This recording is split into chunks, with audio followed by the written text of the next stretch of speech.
क्या आपने कभी सोचा है कि जब आप गूगल असिस्टेंट से कुछ पूछते हैं तो गूगल का सर्वर क्रैश क्यों नहीं होता? साल 2013 में गूगल के सामने एक ऐसा डरावना सच सामने आया था जिसने उनके टॉप इंजीनियर्स की रातों की नींद उड़ा दी थी। कैलकुलेशन ये थी कि अगर दुनिया का हर एंड्रॉइड यूजर दिन में सिर्फ 3 मिनट के लिए गूगल वॉइस सर्च का इस्तेमाल करे तो गूगल के सारे डेटा सेंटर्स जलकर राख हो जाएंगे। उन्हें रातों रात अपने डेटा सेंटर्स की संख्या दुगनी करनी पड़ती, जो कि फाइनेंशियली और प्रैक्टिकली नामुमकिन था। और यहीं से जन्म हुआ एक टॉप सीक्रेट प्रोजेक्ट का, जिसने पूरी एआई की दुनिया को बदल कर रख दिया, गूगल का टीपीयू, टेंसर प्रोसेसिंग यूनिट। आज हम जीरो से एंड तक समझेंगे कि गूगल ने अपना ये जादुई चिप कैसे बनाया। इस कहानी को समझने के लिए हमें पहले कंप्यूटर के दिमाग यानी प्रोसेसर के बेसिक को समझना होगा।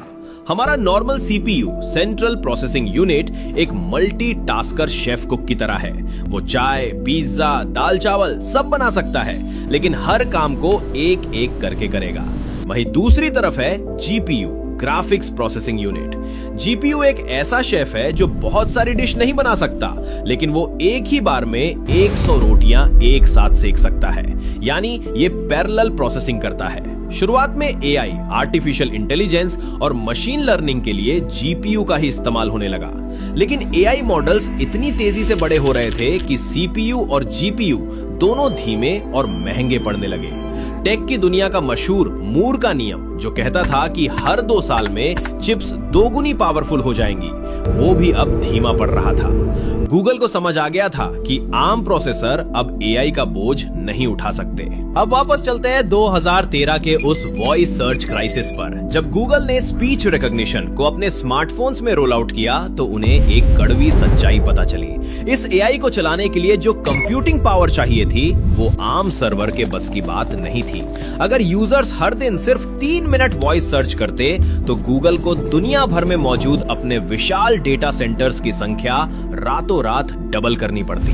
इसका मतलब था अरबों डॉलर्स का खर्चा और इतनी बिजली की खपत जो एक पूरे शहर को रोशन कर सके। यहीं पर गूगल मैनेजमेंट ने फैसला किया, हम दूसरों के बनाए चिप्स पर निर्भर नहीं रह सकते। हमें एक कस्टम हार्डवेयर बनाना होगा जो सिर्फ हमारे एआई के लिए काम करे। और इसी जरूरत से पैदा हुआ टीपीयू यानी टेंसर प्रोसेसिंग यूनिट। आसान भाषा में समझें तो टीपीयू एक एएसआईसी है। ASIC application specific integrated circuit का मतलब होता है एक ऐसा चिप जो सिर्फ एक ही काम करने के लिए डिजाइन किया गया हो। इसे एक रियल लाइफ उदाहरण से समझिए। सीपीयू एक स्विस आर्मी चाकू की तरह है, जिससे आप पेंच भी खोल सकते हैं, तार भी काट सकते हैं और बोतल भी खोल सकते हैं। लेकिन टीपीयू एक निंजा तलवार है जो सिर्फ और सिर्फ एक ही काम के लिए बनी है, लेकिन उस काम में उसे कोई हरा नहीं सकता। जैसे आपकी वॉशिंग मशीन सिर्फ कपड़े धो सकती है, उसमें आप गेम नहीं खेल सकते, बिल्कुल वैसे ही टीपीयू सिर्फ एआई की मैथ सॉल्व करता है। आर्किटेक्चर के नजरिए से देखें तो सीपीयू और जीपीयू के अंदर बहुत सारे ट्रांजिस्टर इस बात पर खर्च होते हैं कि आगे क्या करना है, लेकिन टीपीयू का पूरा आर्किटेक्चर सिर्फ और सिर्फ एआई के नंबरों को जोड़ने और गुणा करने के लिए बनाया गया है। इस नामुमकिन प्रोजेक्ट को हकीकत में बदलने के लिए गूगल ने सिलिकॉन वैली के एक लेजेंडरी हार्डवेयर इंजीनियर को अपनी टीम में शामिल किया, जिनका नाम था नॉर्मन जॉपी। प्रोजेक्ट टीपीयू का लक्ष्य एकदम साफ था, हमें एक ऐसा चिप चाहिए जो कम से कम बिजली पिए और ज्यादा से ज्यादा एआई कैलकुलेशन करे। आमतौर पर टेक इंडस्ट्री में एक नया चिप डिजाइन करने, उसे टेस्ट करने और मार्केट में लाने में कम से कम 3 से 4 साल लग जाते हैं, लेकिन गूगल के सामने डेटा सेंटर क्रैश होने का खतरा मंडरा रहा था। इसलिए नॉर्मन जॉपी और उनकी टीम ने एक चमत्कार कर दिखाया। उन्होंने आइडिया सोचने से लेकर चिप को डिजाइन करने, उसे बनाने और गूगल के असली डेटा सेंटर्स में डिप्लॉय करने का पूरा सफर मात्र 15 महीने में पूरा कर लिया। ये हार्डवेयर इंजीनियरिंग की दुनिया में एक ऐसा रिकॉर्ड था जिसे आज भी एक मिसाल माना जाता है। अब सबसे बड़ा सवाल ये था कि 15 महीने में बनी ये चिप आखिर काम कैसे करती है। इसे समझने के लिए हमें इसके नाम टीपीयू यानी टेंसर प्रोसेसिंग यूनिट के पहले शब्द पर ध्यान देना होगा। टेंसर आखिर भला क्या है? मैथ्स की दुनिया में अगर आपके पास सिर्फ एक नंबर है जैसे 5 तो वो 0D से है। नंबरों की एक लाइन है तो वो 1D वेक्टर है। अगर रोज और कॉलम्स वाला एक टेबल है तो वो 2D है। और जब आप कई सारे टेबल्स को एक के ऊपर एक रख देते हैं तो वो 3D या उससे बड़ा डेटा बन जाता है, जिसे हम टेंसर कहते हैं।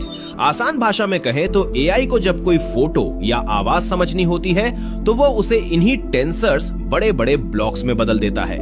यहाँ एआई की पूरी आत्मा सिर्फ एक चीज पर टिकी है, मैट्रिक्स मल्टीप्लिकेशन। लेकिन आम प्रोसेसर के साथ एक बहुत बड़ी बीमारी जुड़ी है, जिसे कंप्यूटर साइंस में वॉन न्यूमन बॉटलनेक कहते हैं। इसका मतलब है कि प्रोसेसर को हर एक कैलकुलेशन के लिए बार बार मेमोरी के पास जाकर डेटा लाना पड़ता है।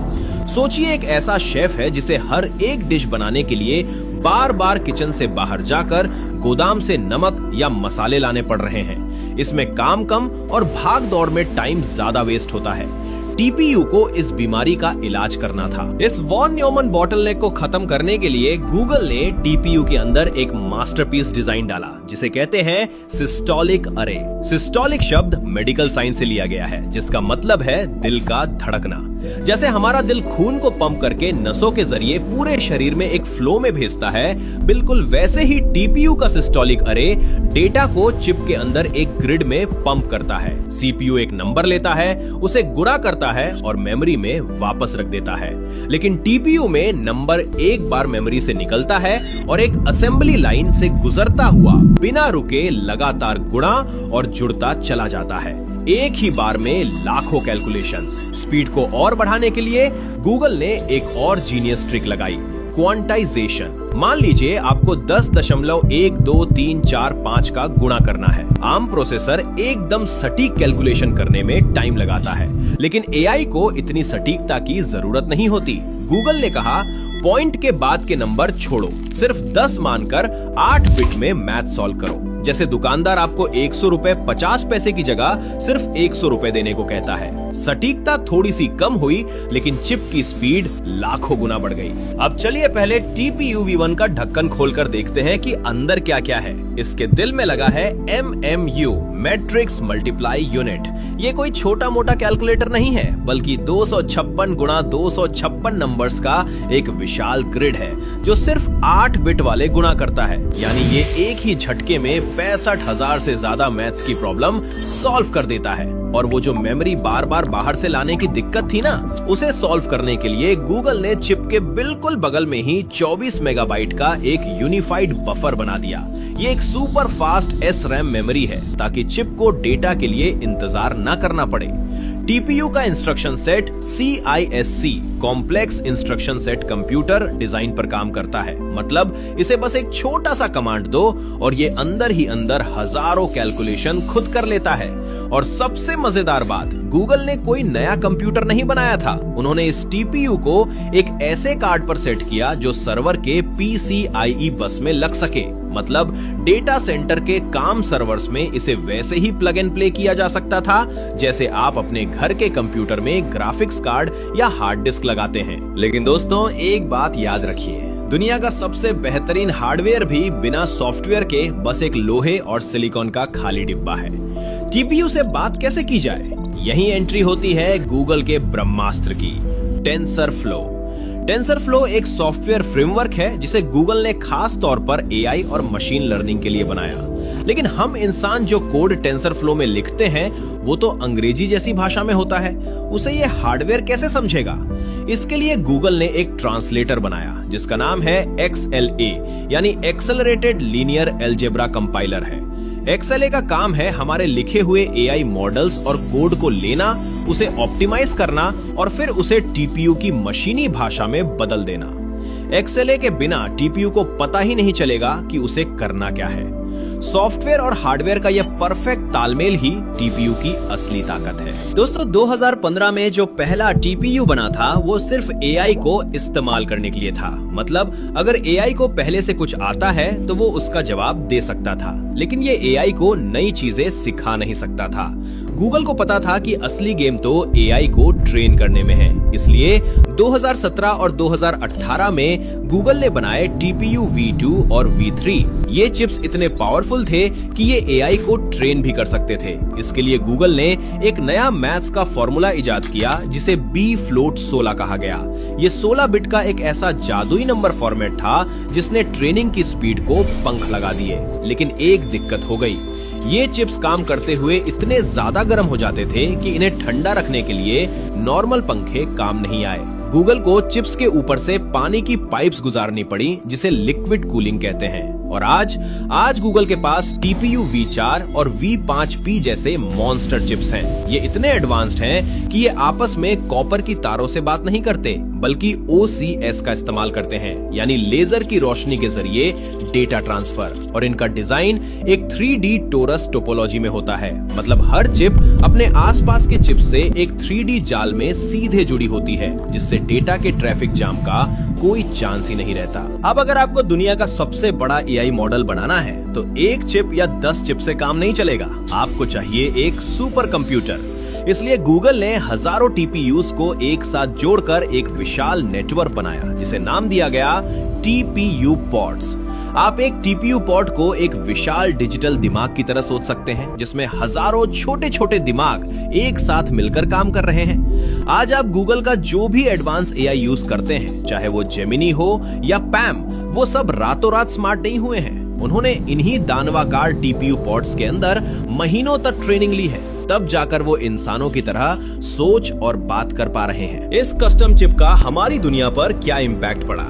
आपको याद है 2016 का वो ऐतिहासिक मैच जब गूगल के एआई अल्फागो ने गो गेम के वर्ल्ड चैंपियन ली सेडोल को हराकर पूरी दुनिया को चौंका दिया था। उस अल्फागो के दिमाग में कोई नॉर्मल प्रोसेसर नहीं बल्कि 48 TPUs लगे हुए थे। और क्या आपने कभी नोटिस किया कि 2016 के बाद से गूगल ट्रांसलेट अचानक से इतना सटीक और नेचुरल कैसे हो गया? ये भी TPU का ही कमाल था जिसने रातों रात ट्रांसलेशन की क्वालिटी को सालों आगे बढ़ा दिया। आज अगर हम मार्केट को देखें तो कस्टम सिलिकॉन की दुनिया में दो सबसे बड़े खिलाड़ियों के बीच एक भयंकर जंग चल रही है। एक तरफ है एनवीडिया के GPUs जो पूरी दुनिया को बेचे जाते हैं और दूसरी तरफ है गूगल के TPUs जो गूगल अपने क्लाउड और अपने पर्सनल एआई के लिए इस्तेमाल करता है। और भविष्य है क्वांटम कंप्यूटिंग और ऐसे एआई सिलिकॉन का जो शायद इंसानी दिमाग के न्यूरॉन्स की तरह ही खुद को रीप्रोग्राम कर सकें। तो दोस्तों, ये थी कहानी उस 15 महीने के नामुमकिन प्रोजेक्ट की जिसकी शुरुआत 2013 में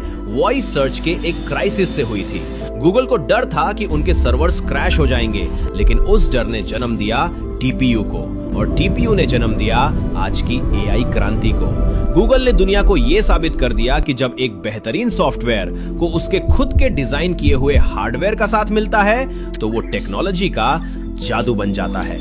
अगर आपको इस डेटा सेंटर के सीक्रेट और हार्डवेयर इंजीनियरिंग की डीप डाइव वीडियो से कुछ नया सीखने को मिला है तो इस वीडियो को एक लाइक जरूर दें। यदि आप चाहते हैं कि मैं आपको सिखाऊं TPU कैसे बनाया जा सकता है और इस पर फुल डिटेल वीडियो बनाऊं तो कमेंट में TPU लिखें। और जाते जाते आपके लिए एक सवाल, आपके हिसाब से एआई हार्डवेयर की इस रेस में असली बॉस कौन है, एनवीडिया या गूगल? मुझे कमेंट्स में अपने विचार जरूर बताएं। चैनल को सब्सक्राइब करना ना भूलें ताकि हम आपके लिए ऐसी ही शानदार टेक स्टोरीज लाते रहें। मिलते हैं